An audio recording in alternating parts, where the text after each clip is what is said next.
IDF के armed vehicle पर Hamas के हमले को लेकर पहली बड़ी खबर। बेहद नजदीक से हमास ने आरपीजी अटैक किया। यह देखिए तस्वीर।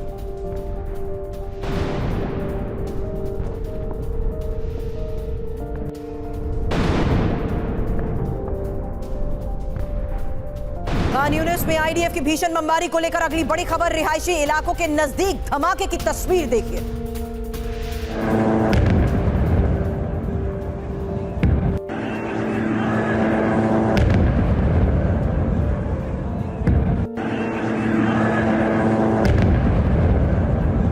हमास की खान यूनिस ब्रिगेड पर हमले को लेकर बड़ी खबर आई, जहां आईडीएफ की गिवाती ब्रिगेड ने अटैक किया है। और देखिए किस तरीके से टारगेट हिट किया गया। आईडीएफ की गिवाती ब्रिगेड ने इस अटैक को अंजाम दिया।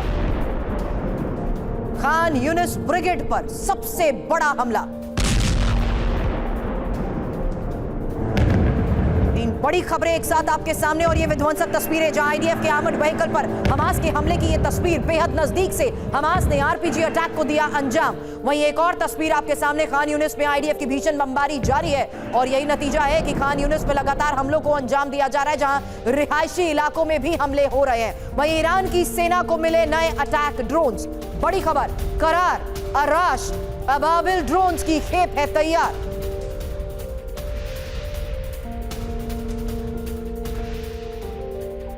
अब रूसी बंकर पर यूक्रेन के अज़ोव ब्रिगेड के हमले को लेकर खबर। क्रामेनोम के इलाके में आमने सामने की जंग जारी है। आमने सामने की इस जंग में कैसे टारगेट हिट किए जा रहे हैं, तस्वीरें आपके सामने। यूक्रेन के अज़ोव ब्रिगेड का यह हमला। खार्किव में रिहायशी इलाके पर बमबारी। रूसी मिसाइल अटैक में इमारतें हुई तबाह।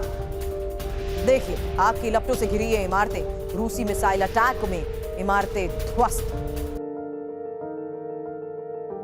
खार्किव की तस्वीरें, जहां सब कुछ खंडर में तब्दील हो चुका है। रिहायशी इलाके में लगातार हो रही बमबारी के बाद ये तस्वीरें सामने आई। अब चीन के शिनजियांग प्रांत में 7.2 तीव्रता का भूकंप। अब तक 65 लोगों की मौत, कई लोग घायल। भूकंप के जोरदार झटके जिस वक्त महसूस किए गए, उसी वक्त की तस्वीर आपके सामने है। तीव्रता 7.2 बताई जा रही है। चीन के शिनजियांग प्रांत की ये तस्वीरें सामने आई है, जहां लोगों की अफरा तफरी के साथ साथ दुखद खबर भी है कि अब तक 65 लोगों की इस भूकंप में जान जा चुकी है और ज्यादातर लोग घायल बताए जा रहे हैं। अमेरिका के कैलिफोर्निया में बाढ़ से तबाही। सैन डिएगो में सैकड़ों गाड़ियां बाढ़ में बहती नजर आई। ये देखिए तस्वीर।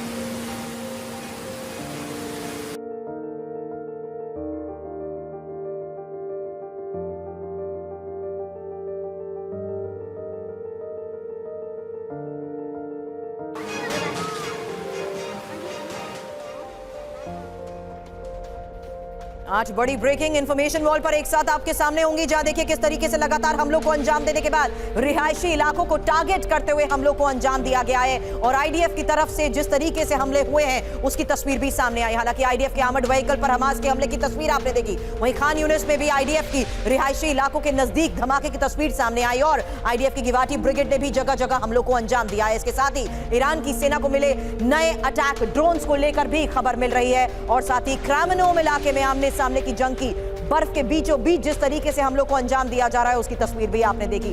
साथ ही खार्किव में रिहायशी इलाके पर हुई बमबारी, जहां खंडर में तब्दील हो चुका है खार्किव का पूरा इलाका। और साथ ही चीन में आए भूकंप के बाद 65 लोगों की मौत की खबर, ज्यादातर लोग घायल बताए जा रहे हैं। और साथ ही बाढ़ की तबाही में किस तरीके से अमेरिका के कैलिफोर्निया इलाके में स्थिति बनी हुई है वो तस्वीर भी आपने देखी। लेकिन अब वॉर जोन से आ रही तमाम बड़ी खबरों पर एनालिसिस के लिए आपको बता दें, इस वक्त major general retired K Sinha sir as a defence expert मुझे ज्वाइन कर चुके हैं। और साथ ही commodore retired GJ Singh sir as a defence expert इस वक्त हमें ज्वाइन कर चुके हैं। बड़ी खबरें आपके सामने होंगी, जहां देखिए किस तरीके से हुथी पर विध्वंसक हमले को लेकर बड़ी खबर है। 6 देशों ने एक साथ हुथी पर क्यों किया हमला, डिटेल जानकारी अब से थोड़ी देर में आपके सामने। इसके अलावा गाजा में टनल नेटवर्क को तबाह किया गया, विध्वंसक तस्वीरें आ रही। दक्षिण गाजा में किस इलाके पर आईडीएफ आखिरी अटैक कर रही है। रूस का 10 यूक्रेनी राज्यों पर हमला। एक और बड़ी खबर है, यूक्रेन पर बड़े रूसी हमले से अमेरिका को क्या संदेश देने की हो रही है कोशिश, जानेंगे एक्सपर्ट से। साथ ही चीन की अमेरिका पर हमले की तैयारी, क्योंकि चीन की सीक्रेट लैब में कैसे हो रही है अमेरिका पर बड़े हमले की तैयारी। एक एक डिटेल होगी आपके सामने, लेकिन शुरुआत सबसे बड़ी खबर के साथ। मिसाइल हमलों से दिल्ली यमन की राजधानी सना इंटरनेशनल एयरपोर्ट पर विध्वंसक हमला हुआ है। आपको बता दें, हुती के 8 ठिकानों पर विनाशकारी हमले को लेकर खबर आई। अमेरिकी बॉम्बर, वॉरशिप और सबमरीन से हमला। हुती पर हमले में यूएस यूके को 4 देशों का साथ मिला है। और लगातार किस तरीके से हमलों को अंजाम दिया जा रहा है, ये तस्वीर आप देख रहे हैं हुती के 8 ठिकानों पर विनाशकारी हमले की।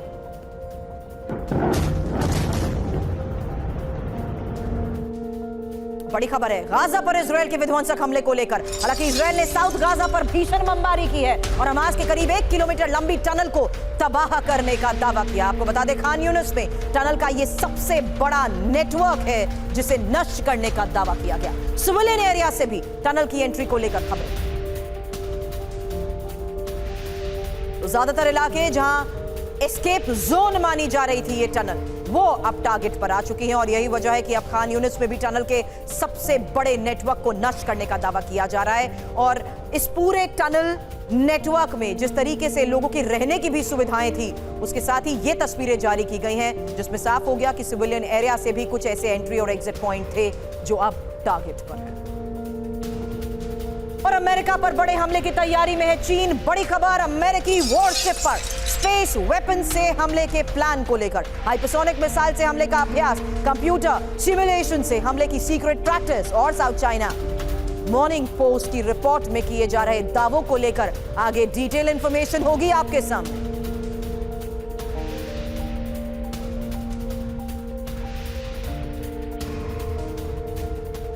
तीन बड़ी खबरें मिसाइल हमलों से दिल्ली यमन की राजधानी और इजरायल ने किस तरीके से टनल नेटवर्क को तबाह करते हुए खान यूनिस में एक सबसे बड़े नेटवर्क को नष्ट करने का दावा किया है। वहीं साउथ चाइना मॉर्निंग पोस्ट की रिपोर्ट में किए जा रहे दावे को लेकर भी खबर बड़ी है, जहां अमेरिका पर बड़े हमले की तैयारी में है चीन। सबसे पहले सिन्हा सर, आपके पास आना चाहूंगी। यमन पर हो रहे टारगेट को देखते हुए ये हम देख चुके हैं कि महीनों से 28 से ज्यादा ऐसी लोकेशन, 60 से ज्यादा ऐसे टारगेट।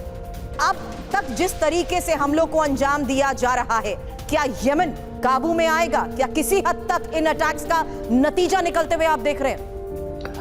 सुबह जय हिंद। जो आपने ये बात की, जो यमन के ऊपर में जो यूनाइटेड स्टेट्स और 6 देशों के साथ में, जिसमें यूके भी है, कनाडा, नीदरलैंड, बहरीन और ऑस्ट्रेलिया है, यूरोपियन यूनियन भी ज्वाइन करने जा रहा है इसको। 11 जनवरी से ये हमले शुरू हुए थे और 8th राउंड का जो रिट्रीब्यूशन है, अटैक उनके ऊपर हुआ है एरियल अटैक से, जिसमें जो लेटेस्ट है उसमें 10 ठिकानों में आपने बताया सना के इंटरनेशनल पोर्ट में। देखिए, आपने एक सवाल किया है कि हुती को कंट्रोल किया जा सकता है कि नहीं। देखो, हुती के एसेट्स को अभी तक ऐसा आकलन माना जा रहा है कि 20 से 30% ही उनके जो वेपन सिस्टम है उनको तबाह किया गया है, लॉन्च साइट को तबाह किया गया है। तो ये एक बहुत लंबा टास्क है। जब आप ग्राउंड ऑपरेशंस नहीं करते हैं, एयर से आप कंट्रोल तो कर सकते हैं, मगर उसकी डेटरेंस कैपेसिटी इतनी ज्यादा होनी चाहिए कि वो फिर पॉपअप ना करे। और देखिए, उनको लगातार सप्लाई जो हो रही है वो ईरान से भी हो रही है। आपने देखा, थोड़े दिन पहले आया था कि 2 सील भी मारे गए हैं, अमेरिकन सील्स मारे गए हैं सूडान के, वहां से बोट से आ रहे थे जहां पर पूरे मिसाइल सिस्टम्स हैं। तो ये, और उसको चाइना भी मदद करता है, रशिया भी करता है, नॉर्थ कोरिया भी करता है। मिसाइल हमलों से दिल्ली यमन की राजधानी सना में आधी रात हुती पर बड़ा हमला और सना इंटरनेशनल एयरपोर्ट पर विध्वंसक हमले को लेकर खबर आई, जहां हुती के लॉन्चिंग पैड पर हमले को अंजाम दिया गया। फाइटर जेट, वॉरशिप, सबमरीन से हमला। और ये देखिए उस वक्त की तस्वीर, देर रात की ये वो तस्वीर है जहां मिसाइल हमले से यमन की राजधानी को दहला दिया गया है। जिस तरीके से हमलों को अंजाम दिया जा रहा है, बड़ा सवाल यही था कि आखिर इस हमलों को देखते हुए क्या यमन पर काबू पा लिया जाएगा। लेकिन इस बीच जिस तरीके से हमलों को अंजाम दिया जा रहा है, यमन पर अब तक का ये सबसे विध्वंसक हमला हुआ है। एक और बड़ी खबर, 6 देशों ने एक साथ यमन पर हमले को अंजाम दिया। 12 दिन में 8 बार हुती ठिकानों पर हमला हुआ है। सना, सदा, धमार समेत होएदा पर भी हमला हुआ है। पेंटागन का मिशन ऑपरेशन नेपच्यून आर्चर है। तो आधी रात हुए हमलों में यमन को बड़ा नुकसान पहुंचा है और हमले में हुती के अंडरग्राउंड स्टोरेज साइट को भी तबाह करने का किया गया है दावा। तो बता दें, हमले में हुती के मिसाइल सिस्टम तबाह हुए हैं। हमले में हुती के एयर डिफेंस सिस्टम को भी तबाह करने का दावा किया गया है। हमले में हुती के रडार सिस्टम भी तबाह कर दिए गए हैं।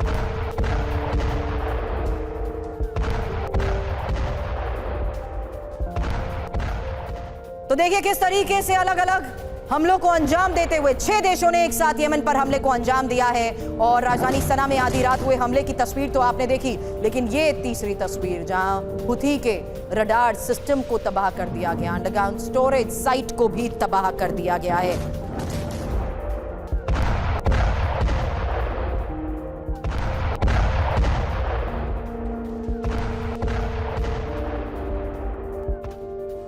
तो हुती के 8 ठिकाने तबाह हो चुके हैं। इंफॉर्मेशन अब आपके सामने, जहां देखिए किस तरीके से अल देलामी सैन्य अड्डे पर हमले को लेकर खबर आई। सना इंटरनेशनल एयरपोर्ट पर हमला हुआ। हुदैदा के मिसाइल लॉन्च पैड पर हमले को अंजाम दिया गया। सदा धमार में हुती के ठिकानों पर वार हुआ। अंडरग्राउंड स्टोरेज साइट्स पर वार हुआ। हमले में हुती के रडार सिस्टम को तबाह किया गया। हुती के मिसाइल सिस्टम तबाह हुए और हमले में हुती के एयर डिफेंस सिस्टम को भी कर दिया गया है तबाह।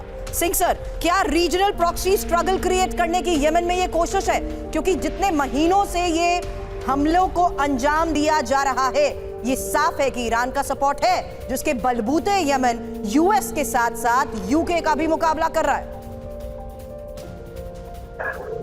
देखिए, ये जो लड़ाई है ये तो अभी ऐसे माना जाना चाहिए कि ईरान इसके अंदर बिल्कुल आ चुका है, क्योंकि इतनी जो सपोर्ट है ये सपोर्ट तो सिर्फ ईरान से मिलती है। ईरान को आगे से फिर चाइना, रशिया, नॉर्थ कोरिया से मिलती है। जो सप्लाईज आती हैं वो वाया ईरान आती हैं। तो यहाँ पे जितनी ये सप्लाईज है, जो एसेट्स हैं हुती के, उनके ऊपर अटैक इसलिए किया जा रहा है क्योंकि उसकी जो मारने की क्षमता है वो शिप्स जो है, खास करके जो स्ट्रेट जहां से शिप गुजरते हैं, दुनिया भर के शिप गुजरते हैं, क्योंकि इस इलाके के अंदर ये जो वाटरवे है या जिसे स्ट्रेट कहते हैं, ये इतनी इंपॉर्टेंट है कि यहीं से सभी शिप जितने एशिया से, साउथ एशिया से निकल के यूरोप को जाते हैं। सर, लेकिन इतने अटैक्स के बावजूद क्या असर हुआ है इन अटैक्स का? देखिए, अटैक असर तो हुआ है, इसमें दो राय नहीं है। क्योंकि इतना भारी अटैक करना इनके ऊपर काफी नुकसान कर रहे हैं, क्योंकि काफी प्रिसाइज अटैक्स होते हैं इन देशों के। इनके पास काफी अच्छे वेपन्स हैं क्वालिटी वाइज। मगर बात यहाँ पे आ जाती है कि ये कंटिन्यू जो सप्लाई आती है ईरान की तरफ से, इसी को देखते हुए उनके एक एडमिरल ने भी कहा है कि इसके अंदर ईरान की डायरेक्ट इन्वॉल्वमेंट है। डायरेक्ट इन्वॉल्वमेंट की आप बात कह रहे हैं, लेकिन सर अब हुती को जिस तरीके से टारगेट किया गया है, 8 ठिकानों पर भयंकर बमबारी को लेकर अगली बड़ी खबर आई है। और ये खबर बड़ी है, जहां देखिए किस तरीके से अमेरिकी अलायंस का यमन पर ये बहुत बड़ा हमला है। 8 ठिकानों पर भयंकर बमबारी। अमेरिका, ऑस्ट्रेलिया, कनाडा ने अटैक किए हैं। हमले में बहरीन, नीदरलैंड की सेना भी शामिल बताई जा रही है। और हुती के मिसाइल लॉन्चर रडार स्टेशन पर निशाने को लेकर खबर है, हुती के हथियारों के गोदाम को भी तबाह कर दिया गया।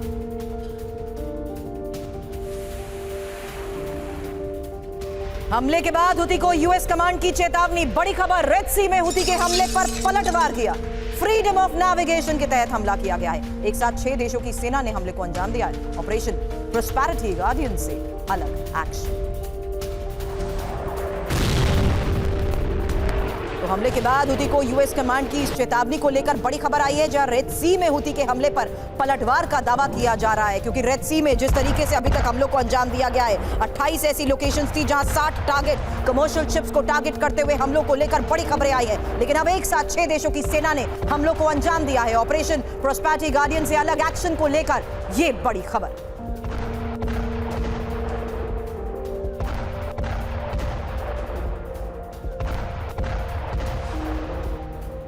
जल्दी की इंफॉर्मेशन आपके सामने रखते हैं, क्योंकि हुती पर 6 देशों के हमले को लेकर खबर बड़ी है कि कैसे यूएस सेंट्रल कमांड के साथ 5 देशों की सेना हमले में शामिल है। सना में ही हुती के 8 ठिकानों पर एयर अटैक किए गए हैं। US, UK, Australia, Canada, Bahrain, Netherland की सेना इसमें शामिल बताई जा रही है। और हुती के मिसाइल लॉन्चर के साथ साथ रडार स्टेशन, वेपन डिपो को टारगेट कर तबाह कर दिया गया है। फ्रीडम ऑफ नेविगेशन के तहत हुती पर हमला किया गया है और ऑपरेशन प्रोस्पेरिटी गार्डियन से अलग हुती पर एक्शन को लेकर ये बड़े दावे किए गए। अब यमन पर हमले को लेकर बहुत बड़ा दावा, जहां यूएस बॉम्बर B-52 से हुती पर हुआ हमला। अमेरिका ने हुती के ठिकानों पर दागी 30 मिसाइलें। ये इस वक्त एक और सबसे बड़ी खबर बता रहे हैं, यमन पर हुए हमले को लेकर बड़ा दावा कि यूएस बॉम्बर B-52 से हुती पर हमला हुआ। अमेरिका ने हुती के ठिकानों पर 30 मिसाइलें दागी हैं। हमले में तबाह हुती के underground weapon depot. Underground weapon depot में विध्वंसक हथियार थे।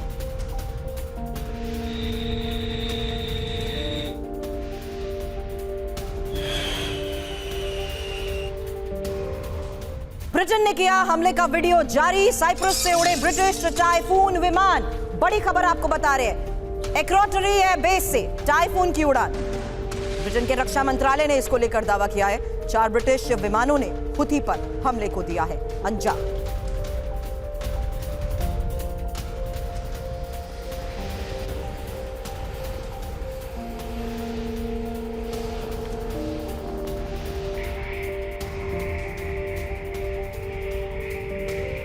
तो हुती को टारगेट करते हुए अब यूएस के साथ साथ यूके भी लगातार 4 ब्रिटिश विमानों का हुती पर हमला, जिसको लेकर तस्वीरें जारी की गई हैं और यमन हुती रेबल्स को टारगेट किया जा रहा है।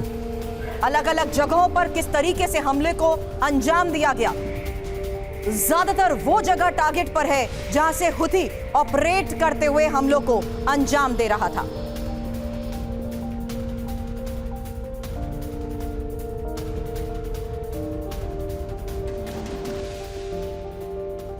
तो ब्रिटेन का ऐलान जंग, ये क्यों कह रहे हैं? क्योंकि ब्रिटेन की रॉयल एयरफोर्स ने हुती पर हमले को अंजाम दिया है। 4 टाइफून विमानों ने हुती के ठिकानों पर बॉम्ब बरसाए हैं। साइप्रस के एक्रोटरी एयरबेस से ब्रिटिश विमानों ने उड़ान भरी है। करीब 3700 किलोमीटर की उड़ान भरते हुए हुती पर हमला हुआ है। आपको बता दें, पिछले 12 दिनों में ब्रिटेन और अमेरिका का ये 8वां सबसे बड़ा हमला है। सिन्हा सर, इसीलिए ये सवाल किया था, क्या इन हमलों का कोई असर होता नजर आ रहा है? हमले का नजर तो आ ही रहा है। देखिए, आज जब आप स्ट्रेटेजिक बॉम्बर का यूज करते हैं B-52, तो ये एक बहुत डेडली स्ट्राइक करती है उनके अंडरग्राउंड फैसिलिटीज जो उन्होंने छिपा रखे हैं। और देखिए, ये जो हुती रेबल्स हैं वो उसके नॉर्थर्न केवल वेस्ट में है, पूरे यमन में नहीं है। वो गलत बात है, तो वो पूरे यमन में नहीं है। और ये जो टारगेटेड अटैक है, 8th attack with in 12 days time, 11 जनवरी को शुरू हुआ था। 30 टारगेट थे, आज 8 टारगेट हैं। वो स्ट्रेटेजिक टारगेट है। यूरो फाइटर्स, जो यूके के यूरो फाइटर्स आप बता रही हैं, टाइफून, अब वो साइप्रस से लगातार उड़ रहे हैं, तो इनका असर तो होगा। और देखिए, यूरोपियन यूनियन ज्वाइन करने वाला है, पूरी यूरोपियन यूनियन के सारे देश यदि वो ज्वाइन करते हैं, तो ये जो इन्होंने जो चलाया है 11 जनवरी के बाद का ऑपरेशन, ये तो कामयाबी की तरफ जा रहा है। देखिए, आपको इसको रोकना ही पड़ेगा। अगर सऊदी कोलिजन के खिलाफ भी there is a history to it, अगर सऊदी कोलिजन के खिलाफ भी यहाँ एक्शन की हम बात करें, तो क्या हम ये मान सकते हैं कि आने वाले वक्त में किसी तरीके से यमन को अलग थलग करने की कोशिश अमेरिका की है? टोटल देखिए ना, देखिए जिस तरह से सऊदी अरेबिया को आप करें, वो 9 देशों का उन्होंने कल्यूजन बना के किया था, जिसमें पाकिस्तान भी शामिल था। उसमें पाकिस्तान, इसलिए पाकिस्तान के ऊपर जो अटैक आया था, ईरान उसको एक मैसेजिंग करना चाहता है। तो देखिए, आप जो कह रही हैं, ये एक बहुत बड़ा और ये पोटेंट है। जो पहले सऊदी अरेबिया का हाफ हार्टेड अटैक्स होता था उनको, जो 9 देशों का कल्यूजन था, उसमें कोई ऐसा नहीं कि वेस्टर्न कंट्रीज इन्वॉल्व थे। वो सारे के सारे पर्शियन गल्फ के स्टेट्स थे, जिसमें एक बहरीन ने ज्वाइन किया है। तो आप अभी बता रही ना 6 देशों के बीच में एक बहरीन, मगर आप देखिए और दूसरे देशों ने यूएई नहीं ज्वाइन किया, सऊदी अरेबिया ने ज्वाइन किया। वेस्ट एशिया और नॉर्थ अफ्रीका का ये जो सपोर्ट था सर, इसी के तहत मैं ये समझने की कोशिश कर रही थी कि आखिर अब जिस तरीके से हम लोग को अंजाम दिया जा रहा है, क्योंकि हुती के खिलाफ ब्रिटेन के सबसे बड़े एक्शन को लेकर खबर यह है कि रॉयल एयरफोर्स की हुती पर स्ट्राइक हुई है और 4 टाइफून विमानों ने हुती पर बॉम्ब बरसाए हैं। बमबारी के बाद यूके रक्षा सचिव की चेतावनी, जहां रेड सी में हुती को हमलों का सबक मिला। हुती के खिलाफ ब्रिटेन के ये सबसे बड़े एक्शन जारी हैं और रेड सी के हालात को देखते हुए जिस तरीके से इस थ्रेट और एस्केलेट होती सिचुएशन पर काबू पाने के लिए अब हमलों को अंजाम दिया जा रहा है। एक्सपर्ट्स के साथ यही जानने की कोशिश की जा रही है कि आखिर यमन पर हमलों के तहत किस तरीके से एक्शन और बढ़ चुका है। अब हूती के हमले के पीछे ईरान का हाथ। एक और सबसे बड़ी खबर, जहां रेड सी में हमले में ईरान सीधा शामिल। अमेरिका की नेवी कमांडर ब्रैड कूपर का यह आरोप। हूती को फंड और ट्रेनिंग दे रहा है ईरान, हूती को हथियार संसाधन दे रहा है ईरान।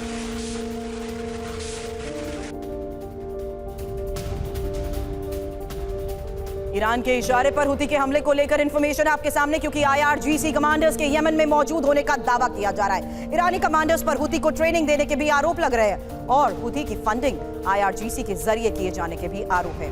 आपको बता दें, ईरानी advance drone, anti ship cruise missile Houthi को मिले हैं और ईरान पर हूती को बैलिस्टिक मिसाइल देने के भी आरोप है। हालांकि रेड सी में मौजूद जहाजों की जानकारी हूती को देने का आरोप है और US न्यूज की तरफ से ये बड़े दावे किए जा रहे हैं। एक और खबर यह है कि अमेरिका और ब्रिटेन को ईरान की ये बड़ी धमकी। यमन पर हमले का हिसाब चुकाना पड़ेगा। ईरान के विदेश मंत्री की चेतावनी। यमन पर हमला US ब्रिटेन की भारी भूल है। हमला कर US और UK ने युद्ध का दायरा बढ़ा दिया है। ईरान यमन का बदला लेगा। हालांकि अमेरिका और ब्रिटेन के यमन पर हमले को लेकर ईरान की नाराजगी को लेकर खबर आई। ईरान के विदेश मंत्री ने अमेरिका और ब्रिटेन को सीधी चेतावनी दे दी। यमन पर हमला US UK की भारी भूल है, कीमत चुकानी पड़ेगी।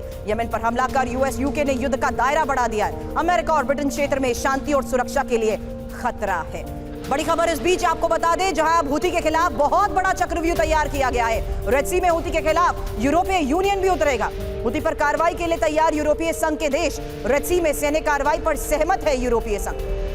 रेड सी में सैन्य अभियान शुरू करेगा यूरोपियन यूनियन। सिंह सर, यही एक सबसे बड़ा सवाल था, क्योंकि आपने तो शुरुआत में ही ये कह दिया था कि एक डायरेक्ट वॉर चल रही है ईरान की, लेकिन अब रेड सी में हालात को देखते हुए सैन्य कार्रवाई पर यूरोपीय संघ की भी सहमति नजर आ रही है। अरे ये तो बिल्कुल रहेगी उनकी। और वो जितने देश हैं इसके अंदर, मैं तो सऊदी अरेबिया, बहरीन जैसे देशों को भी इंक्लूड करूंगा, क्योंकि ये जो हूतीज हैं ये एक बहुत ही, जिसे कहते हैं, एंटी ह्यूमैनिटेरियन काम कर रहे हैं कि लोगों का जो व्यापार है, मरीन कमर्शियल जो सी व्यापार है, समुद्री व्यापार है, उसके ऊपर बहुत भारी असर कर रहे हैं। क्योंकि अगर ये अमेरिका और जितने भी आपने देशों के नाम लिए वो एक्शन नहीं लेते तो ये तो बहुत खराब करेंगे हूती दुनिया को। और ये जो ईरान है, इसका एक ही काम है कि दूसरे देशों को उकसाना।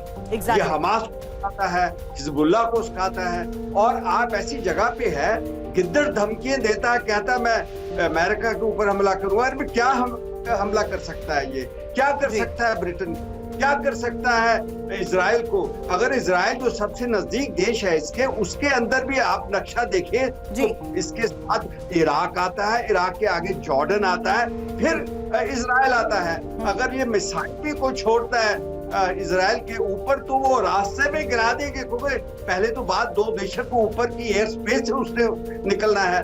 और ये जो इनका फॉरेन मिनिस्टर है, उसने पहले भी हमास को उकसाया कि आप लड़ते रहो। इजिप्ट ने बोला मत लड़ो। गाजा से चीन महायुद्ध का सीन, ये हम क्यों कह रहे हैं? क्योंकि बड़ी खबरें हैं। खान यूनिस में हमास की टनल पर हमले की पहली बड़ी खबर देखिए। हमास का सबसे बड़ा टनल नेटवर्क तबाह हो चुका है। IDF हमले में 830 मीटर लंबी टनल को तबाह करने का दावा किया गया। सिविलियन एरिया से टनल की एंट्री थी। तस्वीरें उस टनल की भी और किस तरीके से लगातार टनल्स को टारगेट करते हुए ऑपरेशंस को दिया जा रहा है अंजाम।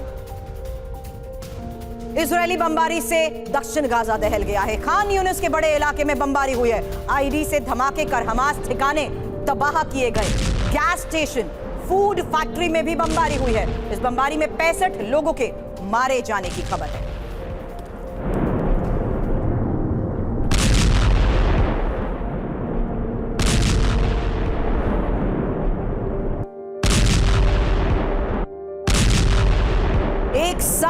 एक साथ टारगेट करते हुए ये बमबारी की गई है।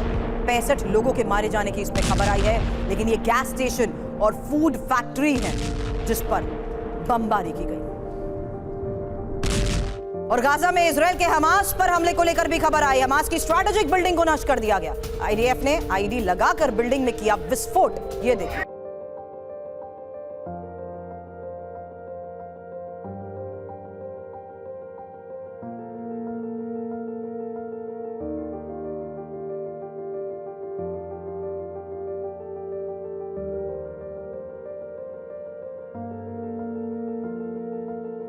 इजरायली हमले से हमास को बड़ा नुकसान पहुंचा है। दो तस्वीरें एक साथ आपके सामने जा देखिए किस तरीके से बमबारी कर पूरे दक्षिण गाजा को दहला दिया गया है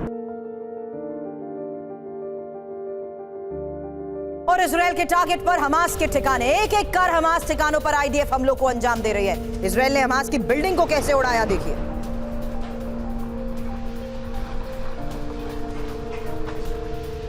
खंडर बनी इमारतों से ही हमास अटैक को अंजाम दे रहा है। खंडर बनी इमारतों से ही अटैक को अंजाम तो दिया गया, लेकिन सिन्हा सर यह सवाल मैं आपसे करना चाहूंगी, जानना जरूरी है कि टनल नेक्सस को जिस तरीके से ऑपरेट किया जा रहा था वो वाइड, इट्स ह्यूज। अब कैसे एक एक कर ठिकानों को नॉर्थ गाजा के बाद दक्षिण गाजा से शिफ्ट लाते हुए भी ये तबाह करने में आईडीएफ कामयाब रहेगा, क्योंकि ठिकाने बहुत सारे और एस्केप रूट भी नहीं टनल्स के जरिए। सुरभि बहुत सही बता रही हैं। देखिए टनल जो अंडरग्राउंड टनल से 500 किलोमीटर लंबे हैं और आपने बताया कि खान यूसुफ में सबसे बड़ा टनल है। इसके पहले एक आपने खबर चलाया था, बताया दिखाया था जो बेत हनन से लेकर के गाजा सिटी तक 4 किलोमीटर का उसमें गाड़ियां दौड़ती थी जो कि इरेज क्रॉसिंग जाती थी। अभी अब पूरा कंसंट्रेशन खान यूनिस के ऊपर में, तो 500 किलोमीटर में अभी तक जो नष्ट हुआ है वो तकरीबन बोलते हैं 28% टनल उन्होंने नष्ट किया है और तकरीबन 60 से 70 जो उसके ओपनिंग एंड एग्जिट है वो उन्होंने उनको नष्ट करने की है, मगर अंदर नहीं अभी घुसे हैं। इसके कारण अभी भी जो जितने भी उनके हॉस्टेजेस हैं इन्हीं टनलों में लेकर के उनको सेनावर कहीं कहीं घूम रहा है। तो ये एक बहुत बड़ा है। देखिए 3.5 महीने का भी से ज्यादा का समय हो चुका है और ऐसा मानना है इजराइल का कि 1 साल लंबा चलेगा, चाहे दुनिया कुछ हो जाए, क्योंकि वो कहते हैं, अमेरिका जी कहता है कि आप 30% यदि हमास को खत्म कर दिए तो उनकी वॉर वेजिंग पोटेंशियल पूरी खत्म हो जाती है। सो इज द रीजन कि अभी तक सिर्फ टनल्स को टारगेट करते हुए हमलों को अंजाम दिया जा रहा है। सर मैं आऊंगी आपके पास, क्योंकि हमास का गाजा में गुरिल्ला वॉर, एक और खबर हमास के अल कस्साम ब्रिगेड का आईडीएफ पर हमला, जबालिया में इजरायली टैंक पर हमला, जबालिया में ही कई जगहों पर भीषण मुठभेड़ भी हुई।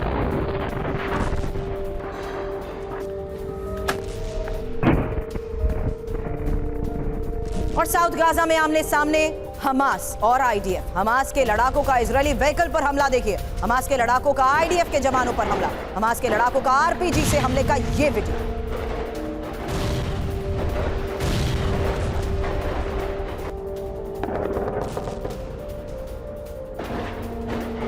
और खान यूनिस में ही बमबारी की चपेट में आया आईडीएफ सैनिक, जहां बमबारी में 20 इजरायली सैनिकों की मौत की खबर है। 3 बिल्डिंग्स पर बमबारी के दौरान आईडीएफ सैनिकों की मौत भी हुई। तीसरी बिल्डिंग के गिरने से इजरायली सैनिक, कतर की न्यूज एजेंसी ने इसको लेकर बड़े दावे किए गए हैं। लेकिन दक्षिण गाजा में इस आखिरी रण को लेकर चर्चा करने से पहले इंफॉर्मेशन वॉल का रुख करते हुए एक क्विक जानकारी आपके सामने, क्योंकि खान यूनिस में अब कारपेट बॉम्बिंग की जा रही है। इंपॉर्टेंट ये भी है कि अब एक साथ बड़े इलाके में बमबारी को अंजाम दिया जा रहा है। खान यूनिस में ही हमास का नामो निशान मिटाया जा रहा है और साथ ही खान यूनिस में 24 घंटे में 65 लोगों की मौत की भी खबर है।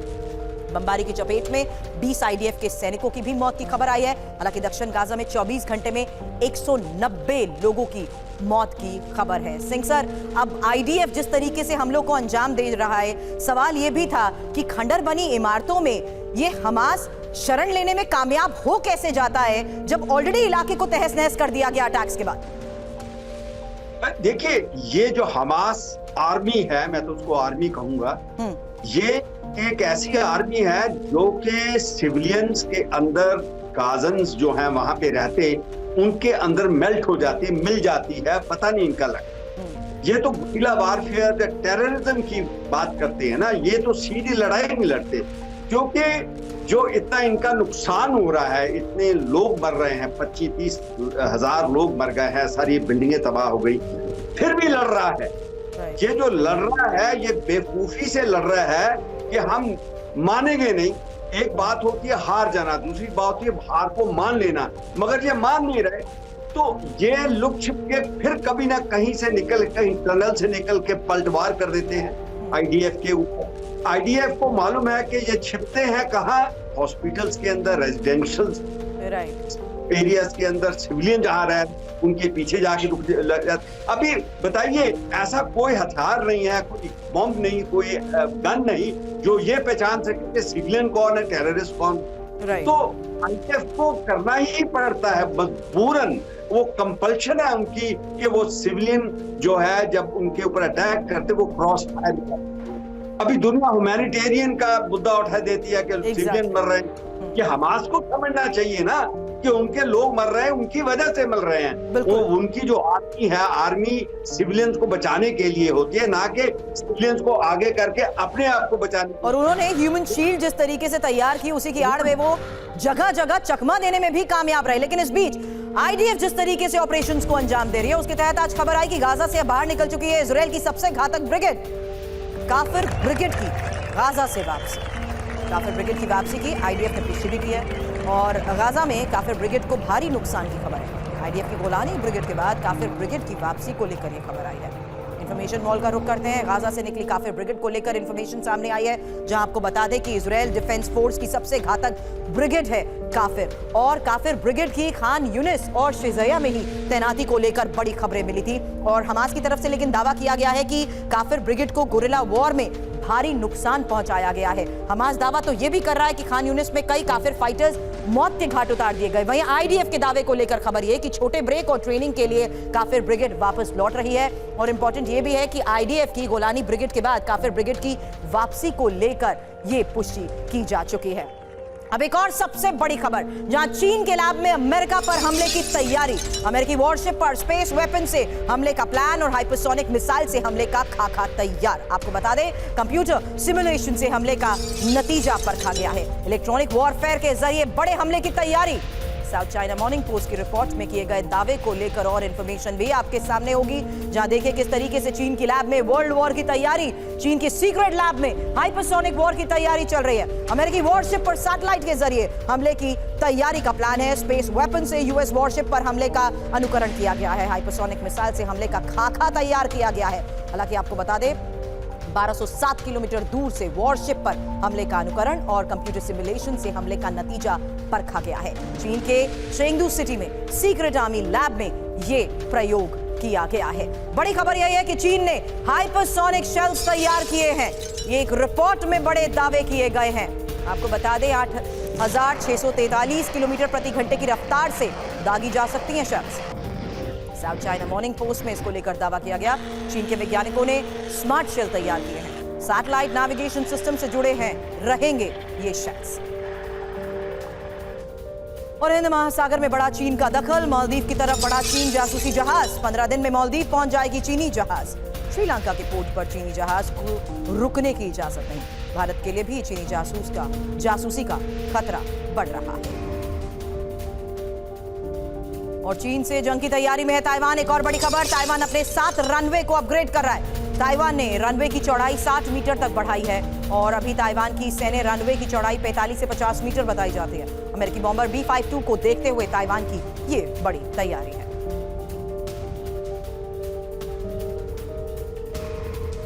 चौबीस घंटे में 1000 सैनिक मारे गए हैं। और कुपियांस्क में रूस के विध्वंसक हमले को लेकर फिलहाल खबर है, जहां कुपियांस्क में मारे गए यूक्रेन के 180 सैनिक। आपको बता दें, कुपियांस्क में यूक्रेन के 5 टैंक, 2 आर्मर्ड व्हीकल्स भी तबाह हुए हैं और उसी हमले में यूक्रेन का एक होवित्जर तबाह हुआ।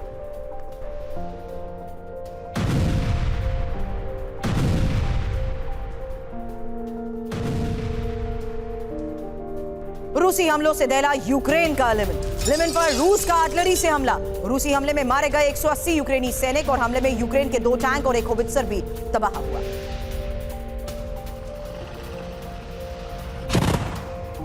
बड़ी खबर, डोनेट्स्क में रूस के बड़े हमले को लेकर हमले में 320 यूक्रेनी सैनिकों की मौत। यूक्रेन के 11 समेत 10 टैंक तबाह। यूक्रेन के 21 आर्मर्ड व्हीकल्स भी तबाह हुए। अमेरिका से मिले M777 होवित्जर तबाह।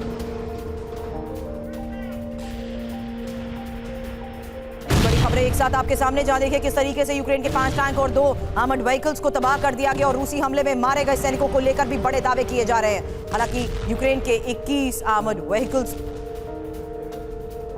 अभी तक कितने सैनिक मारे जा चुके हैं, लगातार जिस तरीके से हमलों को अंजाम दिया जा रहा है, बड़ी खबरें मिल रहे हैं। कुपियांस्क में 180,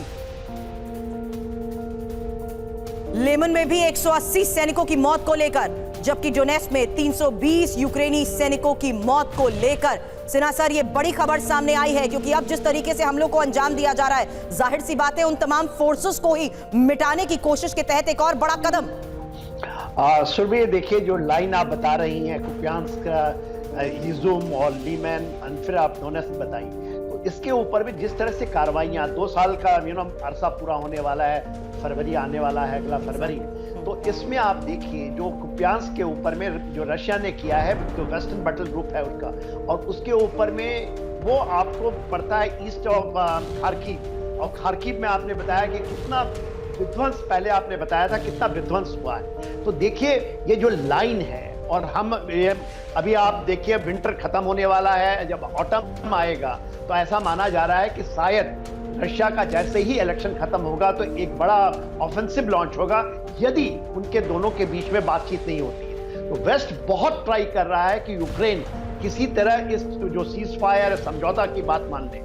ये अंडरग्राउंड चल रहा है बात, मगर ये पूरा बैटल जोन है जो कि जिसको आप कहते हैं ना पुतिन की जो डिफेंस लाइन है, कुपियांस्क से लेकर के आपने डोनेट्स्क बताया और फिर ज़पोरिज़िया की तरफ जब आता है तो ये पूरा स्टेबलाइज हो चुका है रशिया के फेवर में।